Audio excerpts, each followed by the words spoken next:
Hey, far out, far frickin' out. Hey, it's Jeff, and I'm back with another episode of Clouded Conversations, and this is my very first 420 special. Very first. And with me, as usual, is the milkman, Quincy Briscoe. Good evening. Yeah, we got some enlightening things to talk about today because, I broke out a lot of my old Cheech Chong albums for this episode and everything. Quincy can't wait to talk about him. He's like a kid in a candy store or me at a weed dispensary, you know? He's pretty excited. The truth of the matter is you cannot have one without the other 85% of the time. You know, Cheech and Chong, we grew up with a lot of good entertainment with Cheech and Chong. The only times they were really apart was like when that 70s show and with Chong, and I think once in a while Cheech would walk in and they would do their own special kind of comedy, but you cannot have one up without the other, basically. It's like a nut and bolt. It just goes together so well. They did three of the best movies. You are right, Quincy. You are right. All right. Before we get into Cheech and Chong, I just want to enlighten it, how 420 all got started and everything. Okay. Started by a couple of high school kids in 1971, and a couple of high school kids from let's see.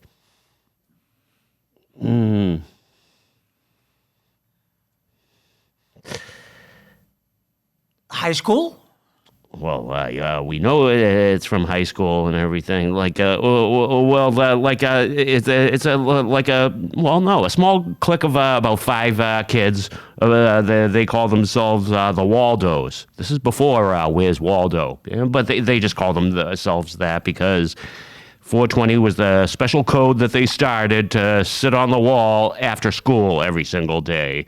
And then they just looked at each other, 420 and everything, and they all got together on the wall and smoked. And it became the code, and it just stuck for all these, this was around 1971 when I was born, and it just stuck throughout the later 70s and the early 80s. And the yuppies started doing it. They would get home from a hard day's work, and everybody would, every stoner in the world would just get high at 4:20 p.m. and everything. So, it just became a tradition.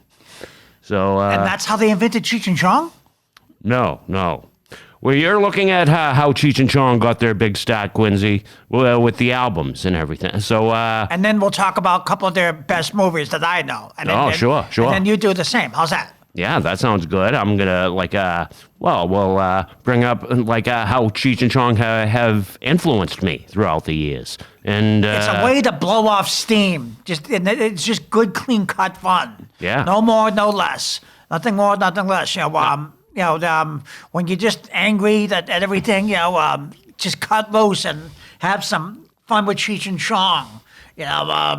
I know she brought some real goodies here for us. Well, these are all their best albums I've collected and everything. We the first one, which is the Cheech and Chong album, this yellow one, and then this is the very first one I was introduced to. My buddy Jason brought it over one time, and this was back in around 1981. But he had stoner parents, this kid, and I got to hear Acapulco Gold and Trippin' in Court, and Welcome to Mexico. Oh, there were some good ones on here. This is the very first one I ever heard, and everything, and I can already see you eyeing the big bamboo. That is correct. You are 100% correct. This is a very good album. It is a very good album. Little history on this one. It's very rare to find it with the rolling paper intact, which I have. And I know it word for word, which I'll give you in a little bit. Sure. So, like back when this album came out, everybody used to go to the record store every Friday night, and they'd look up this album, the Big Bamboo album. Back then, an ounce of weed only cost about $20-$30. Maybe an ounce cost about $40 for a bit. But you could they would go right to the record store, cut open the cut open the album and steal the rolling paper. So you had a lot of these albums floating around with no rolling paper. But thanks to a little time and effort, I was able to find one with the rolling paper intact. How could you set that on fire? It's got a picture of Cheech and Chong on it. The thing about Big Bamboo, it's just the whole thing put together with just the chemistry of the whole thing. It started out with Ralph, hey Ralph, and then and it just went on from there. Ralph and Herbie. The dogs, Ralph and Herbie. Dogs, Ralph and Herbie, in Big Bamboo style. That's the first time, okay? And then let's make a dope deal. Gotta have that's when they were just selling into their apartment. Oh, that's the movie man. I think let's take a little Uzis on. And then let's make a dope deal. Now the chemistry is like the whole thing is like tell me who didn't love Let's Make a Dope Deal. And then Bob Bitchin'. Bob Bitchin'! Come on over here. Bob Bitchin'. Hey, Bob Bitchin'. What you need to do today, Bob, is spell your name. Oh, yeah, I know that one, man. Starts with a B, and with a B. Oh, that's a B. 5 seconds about Bob! And there were 50 keys on that. Make a dope Pretty deal. good stuff. So, is that your favorite track on this album? Well, or is it Sister Mary Elephant? Don't you have something to say about that one? It's not only Sister Mary Elephant, okay? But what I'm going to give you is a very important clip right before Sister Mary Elephant. Now, you pointed out something very crucial, important, that I know the words word for word. You said now you had something very important to that album. Oh, wow, man. Hey, that's the biggest joint I've ever seen, man. Where'd you get it? Oh, it came from inside the Cheech and Chong album, man. What? Oh, really? Yeah. Wow, what a Pharaoh gimmick, man. Hey, they'll sell a lot of records, that gimmick, boy. Oh, well, you don't get that joint, but you just get the papers rolling. Oh, really? Yeah, let's light it up, man. Oh, this is real, man. Fill socks and stuff, man. Oh, this sure looks real. Yeah, let's light it up anyway, man. You never know. You give it to me. Okay, I'll let it.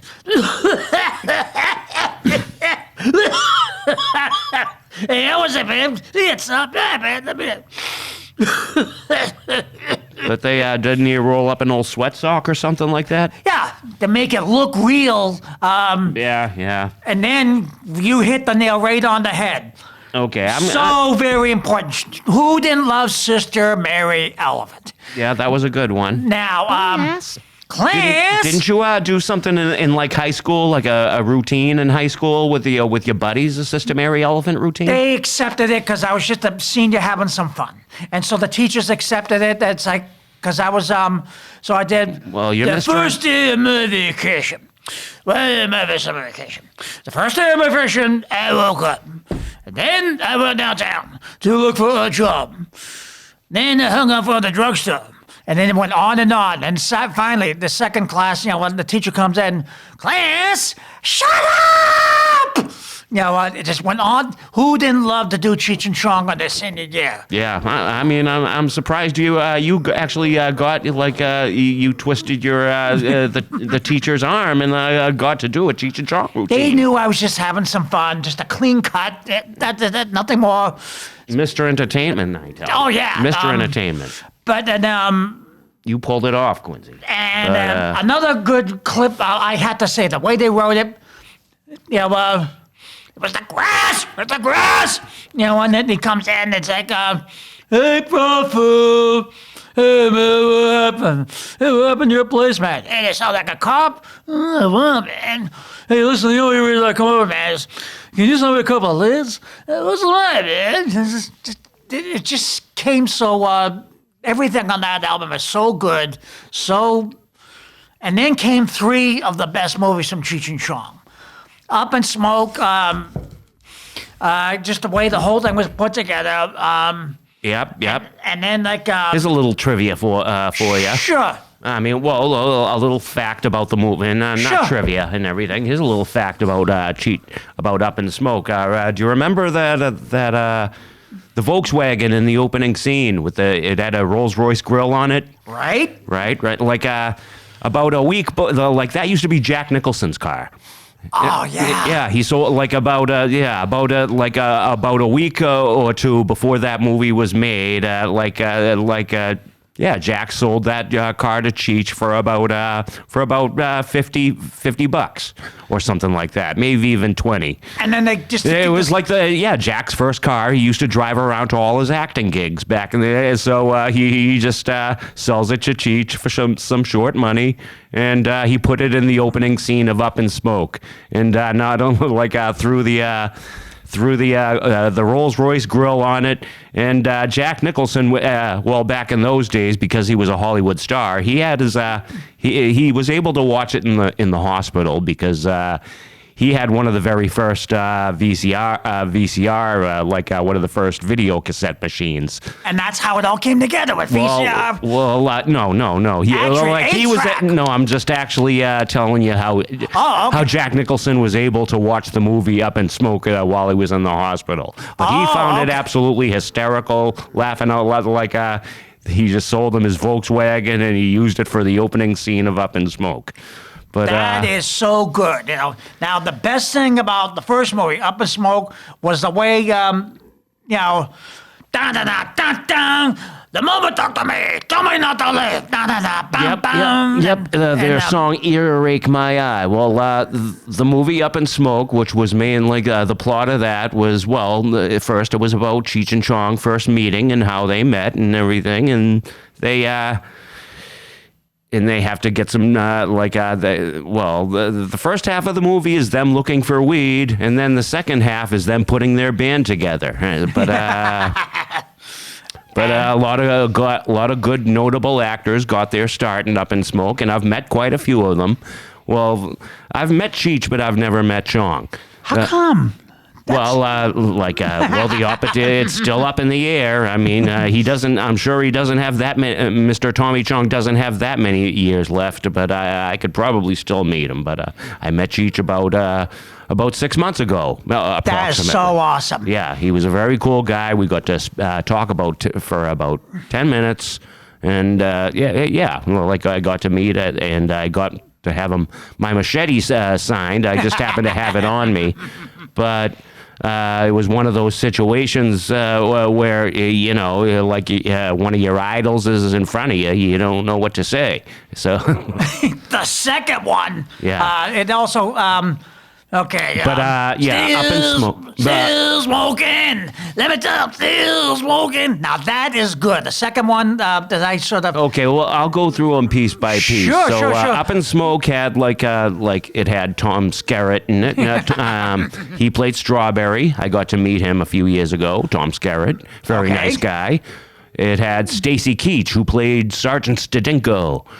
Yeah, you remember the police sergeant, and Sergeant Stedinko appears on the albums too. In case you That's didn't know so that. important. You gotta have a Stacy Keach, I met him coming out of a play and everything, and I brought up Cheech and Chong. I went, "You are stoned. You are very, very stoned." And he started laughing.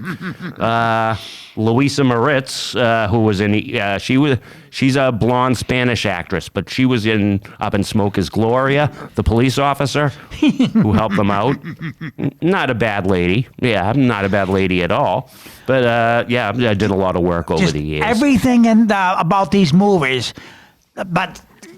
Seriously, a good writer sits down for at least hours to write movies like that. Yeah, well, It does not happen overnight. Maybe it didn't go that way. It doesn't seem like it went that way. I think these guys just got high, wrote a few ideas and down and threw the camera on and say, "Let's see what comes out of it." You don't think it took them hours and hours to sit down? Well, probably the first one, not the second one. But the second one was an excellent movie. Cheech and Chong's next movie.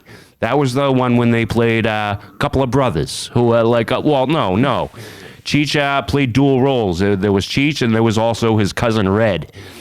And Red had Red owed the hotel money, so he sent Chong along and everything. And is that who I think it is? The one with Pee Wee Herman? yes, Pee Wee Herman was that. That is a good movie. Yeah, Pee Wee Herman ran the hotel and everything, and he was playing himself, but he was playing himself as kind of a dick, you know. Pee Wee. Oh no, this isn't even. I never been outside before.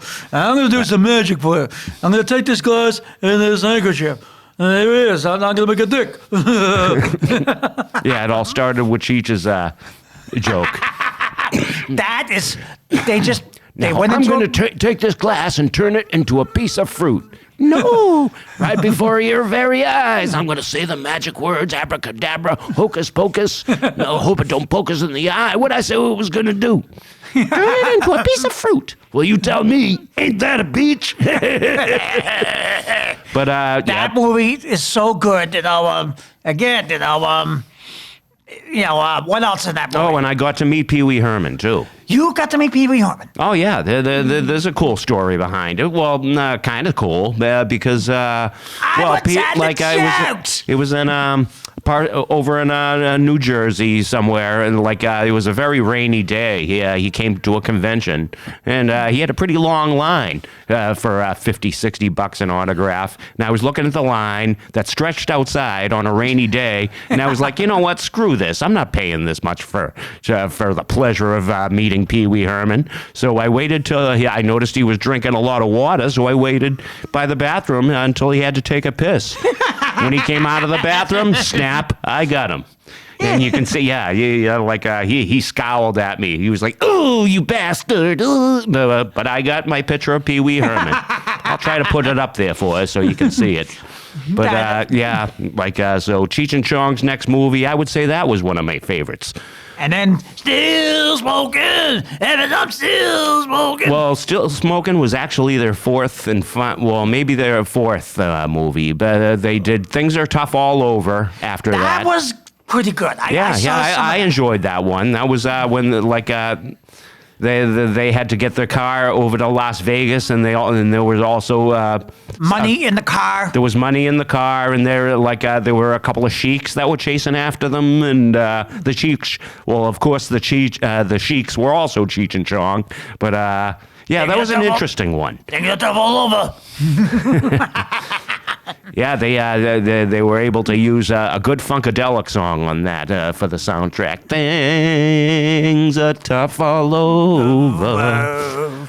But before Things Are Tough All Over, there was Nice Dreams. You're forgetting about Nice Dreams, man. How could you forget Nice Dreams? I didn't forget. I'm just like, of course I didn't forget. Nice Dreams is when they had their... ice cream truck. Yeah. And they were selling ice cream with marijuana and all that. And yeah, save the whales. Hey, funky mama, save those whales. I mean, it's the movies that had some of the best songs and everything. And in that one, Stacy Keach made his return as the sergeant. But it was obvious that he was drugging for a few years. He did so much pot in that movie that he turned himself into a lizard. And that one was all over the place. It had they got committed into a mental hospital. Like a Michael Winslow from Police Academy was at the mental hospital. Yeah, they go to the mental. They got their money stolen. They get chased around by a crazy biker named Animal. Remember him? Yeah. I got a Mexican over here that'll kick your ass. Oh, we gotta get out of here, men. This man, he hates Mexican. But that one was that was a good one. No, leave me alone. Everything about you. Who didn't like Cheech and Chong? Okay, then the last one they did together was leave me alone. Was that what movie was that? Well, Still Smoking was that was more of a clip show movie that was filmed in Amsterdam. Oh, I enjoyed, but that was the first one was all clips of their it was all their best routines.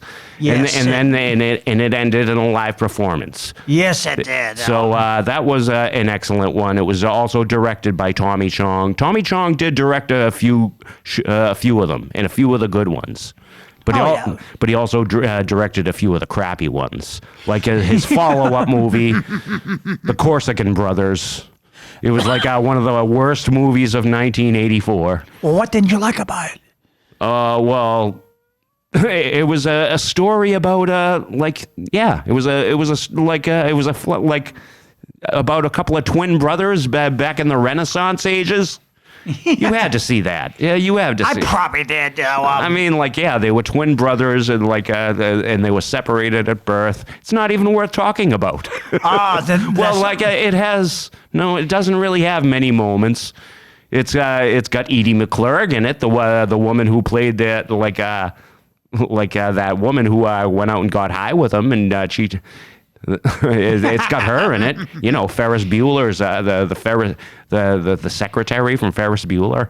Sure. Yeah. She by the way, she got her start in the Cheech and Chong movies. But that's pretty much all the movies I just spoke about, unless you want to talk about some other ones. But now there's something very important that very rarely happens: a red record cover. Now, is that good or what? Oh, this is the Sleeping Beauty album. This is actually a rare one, and it's one of my favorites. Where they get to, they do more fairy book routines and stuff like that. But I mean, some live. Oh yeah, that's an excellent picture in there. I rarely look at this one.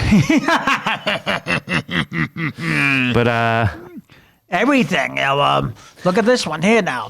That's the wedding album. Yeah, I've been trying to collect them all over the years, and yeah, but they're just. And here's another fact about Cheech and Chong, back in the 70s, I'd say from 1975, they opened up their own club down in Sunset Strip. So, they ran a club. All the Hollywood elite used to hang out there after hours, and a lot of there was a lot of stand-up comedy, like an open mic night. Oh, that must have been unbelievable. And Cheech and Chong would put all their friends up as the entertainment, like Elvira Cassandra Peterson used to perform there. She appeared in Cheech and Chong movies, but Edie McClurg used to appear there with the Groundlings. The Groundlings is that famous comedy team, that famous improv team. Like a lot of the Groundlings used to frequent Cheech and Chong's establishment. Because they packed the club. Yeah, it was. They know how to pack. Of course, Pee Wee Herman, who Cheech and Chong used all the time. People like Rip Taylor. I don't know, he's that really flamboyant comedian. Yeah, you know who Rip Taylor. He's that really. He tells a lot of bad jokes. He throws a lot of confetti. Sure. Well, what I'm saying is, all these cool people got their start at they used to perform. Yeah, That's you see, you saw Pee Wee Herman in these movies. You saw and then a couple of rock bands. I mean, it was probably so cool to hang out at that club back in the 80s. Sunset Strip. I mean, really? Now, where's that? Sunset. Well, that's out in California. Oh, okay. Another thing that Cheech and Chong did on The Simpsons, they just wrote the chemistry right that they didn't want to do the same old material. So what they did was split apart, and Homer went with Cheech, and Chong went with, remember that? Of course you remember that. I do not remember that episode. Cheech and Chong, it was on The Simpsons. Well, I seen when Cheech and Chong was on South Park, but I'm going to have to get back because there was a point. Yeah, the sad fact is I've given up on The Simpsons and paid more attention to Family Guy over the year. But it seems now they're just clawing their way back. They're trying to claw their way back, and that must have been an episode I've never seen. And I'm going to watch it as soon as I possibly can. Well, that's because Family Guy and The Simpsons were in the same line of just comedy that you like to sit down and lay back and relax after a night. You walk around, get through with your day, doing whatever it is, and you walk back, and those were just good cartoons. But then there was a classical cartoon where the Homer Simpsons and the Family Guy met, and they clashed. Oh yeah, I was clashed over- hoping you'd say that. That was I watched that myself. Everybody I know watched that. They clashed over beer. It was a 2-part episode, I remember. So It yeah, was- like an hour-long episode. It was good. In a very brutal fight. over beer. And Fred Flintstone, I forgot what beer he favored them, but this is the better beer. I forgot which beer he liked, but It was Duff against Pawtucket Pete or Pawtucket Ale or something. yeah, but I forgot which one Fred Flintstone, as the judge in the court, favored in. He did one of them. I just don't remember. Yeah, I know. He made a cameo, but that was a very good episode now that you speak of it. Yeah, but like I said, it takes a long time, hours and hours in the room, the writing room, as they call it, to write these good things. It doesn't happen overnight. Yeah, You sit there. I've collected these over the years, and they've given me a lot of a lot of good entertainment over the years. And I would never ever use this rolling paper, as Nope. many people did and everything, but Nope. especially not for rolling a joint, because you wouldn't know this as much as me, Quincy the milkman, but but it doesn't take that would be a huge waste of money and a huge waste of weed, filling this rolling paper up with actual marijuana. Yeah, I mean you could.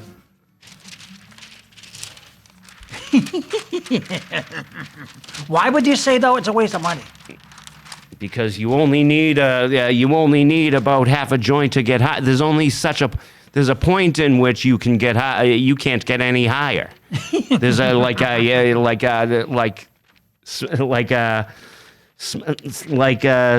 that much weed isn't gonna get you that much higher. Further. Do you remember that episode of Dragnet with the blue boy? Of course I remember it. What was there? Yeah, he died because he Got kept.